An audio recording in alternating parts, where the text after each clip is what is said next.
We usually think of writing as just telling a story that we already know. But what if it's actually the way we discover the story in the first place? Today, we're digging into this really radical idea that writing about our own lives can be an act of transformation, a way to reclaim our power. And our guide for this journey is Melissa Febos' incredible book, Body Work. So, have you ever had that feeling? You want to write about your life, but this little voice in your head stops you, thinking, who would even care about this? Well, if that sounds familiar, you are definitely not alone. There's this huge cultural message out there that tells us our personal stories are self-indulgent, and it's one of the biggest things that holds us back. And look, this isn't just some vague feeling we all have. It's a real critique that's been thrown at personal writing for centuries. This quote from the writer William H. Gass really gets to the heart of it. This idea that to center your own story is some kind of monstrous act of ego. So, yeah, the stakes can feel pretty high. But we are going to take that whole idea apart. So here's the game plan. First, we're going to debunk this myth of navel-gazing. Then, we'll explore writing as a real tool for healing. After that, we'll get into the nitty-gritty of how to undo our own internal scripts. We'll navigate the tricky ethics of writing about other people. And finally, we'll land on how you can claim the serious power in your own story. So, first up, let's challenge this whole concept of navel-gazing. Febos makes this incredible point that when we dismiss personal stories, it's not just a matter of taste. No, it's often a political move, a way to keep certain voices quiet. So just take a look at this. It's so revealing. This is a cultural double standard that Febos points out. On one side, you've got a male writer who chronicles his daily domestic life, and it's celebrated as pure genius, totally groundbreaking. But then on the other side, when women write about the body, family, or trauma, it's often shot down as narcissistic or, just therapy. It's this false divide between what's intellectual and what's emotional, and it's been used for a long time to devalue women's experiences. And wow, this really shows just how deep this dismissal goes. For literally centuries, hysteria was the go-to diagnosis to pathologize women's trauma.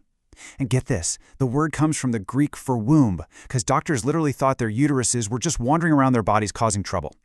It wasn't until people like Freud started the talking cure that they had this breakthrough. Oh, these women are suffering from memories, from their stories. Their stories were actually the key. Okay, so if talking can be a cure, what about writing?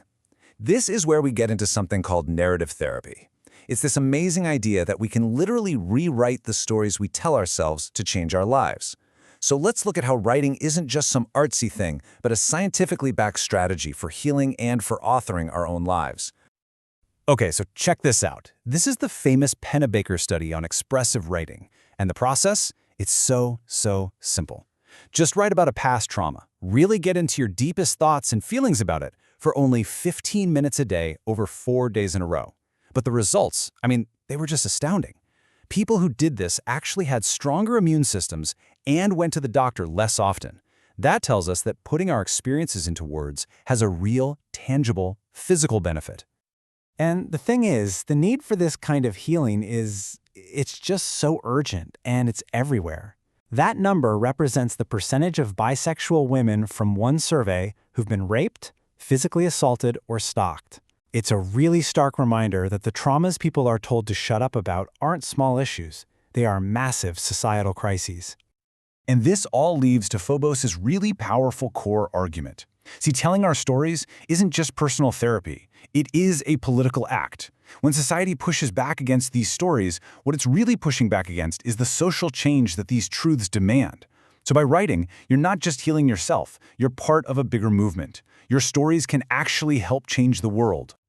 All right, so we get why this is so important, but the big question is how? How do we actually do it? How do we find our own story, the one that's buried under all the other stories we've been told our whole lives, by our families, by our culture? Yeah, this is where the real work begins. We've all got these internal scripts, right? You can call them meta-narratives, these big, overarching stories that kind of run our lives without us even realizing it. Maybe you have a script that tells you your pain isn't a big deal, or that what you want is shameful. The first version of our story is usually the most practiced one, but it's almost never the truest one. So here's a super powerful, super practical tool from Febos that you can literally try right after this. She asks her students to write their sexual life story in just 5 sentences. Then put the pen down. And now, Do it again, but make it different. And then, again. And again. The whole point of this is to just completely exhaust that easy, rehearsed version of your story so you can finally break through to something more honest, more complex, and way more creative. And that is the payoff. That's what's waiting for you on the other side of that struggle. Febos says that feeling of hitting a wall, that moment where you think, I have nothing left to say, that's not a dead end. That's a doorway. That discomfort is the exact moment you're about to discover something brand new. Okay, let's talk about the elephant in the room. What about all the other people in our stories? I mean, our lives don't happen in a bubble, right? And writing about our experiences means we have to navigate some really, really complex ethical territory. I think this is so fascinating because it shows how Febos' own thinking on this has evolved. She used to have this mantra on the left, I always let the writer win. The story comes first. But through her own experience, she came to this much more nuanced understanding on the right. Sometimes it's important to let the writer lose. She realized her artistic vision doesn't just give her a free pass to say whatever she wants. So the key here is to think of a shared story like a prism, right? Every single person involved has their own little facet, their own true version of what happened. But, and this is a big but, when a writer publishes their version, that one facet suddenly becomes the official public story. And that is a huge, huge responsibility that requires some really deep, honest thinking, not just a shallow, oh, well, it's my story attitude. All right, so let's tie all of this together. We've busted the myths, we've looked at the tools, now it's all about the payoff, claiming the incredible power of your own story. In her author's note, Febos says something really beautiful. She says she hopes this book acts as a totem of permission, encouragement, proof, whatever you need it to be, to feel like you can finally tell your story. It's not just a book about writing, it's an invitation to see your own life as worthy of art. And I just love this reframing. It's so powerful. You know, we're always told there's no more room for another story about trauma or motherhood or whatever. Febos just flips that on its head. She says, no, telling our stories doesn't take up space, it creates space. The whole room just gets bigger for all of us. And Febos leaves us with this simple, beautiful promise. It's just this incredible act of solidarity. It basically says, hey, your story, whatever it is, it has an audience. Someone is out there waiting to hear it. It matters. So we're going to leave you with this one question to think about. After everything we've talked about, after busting all those myths and looking at these amazing tools, what's the story that's just waiting inside you? What is the story that only you can tell?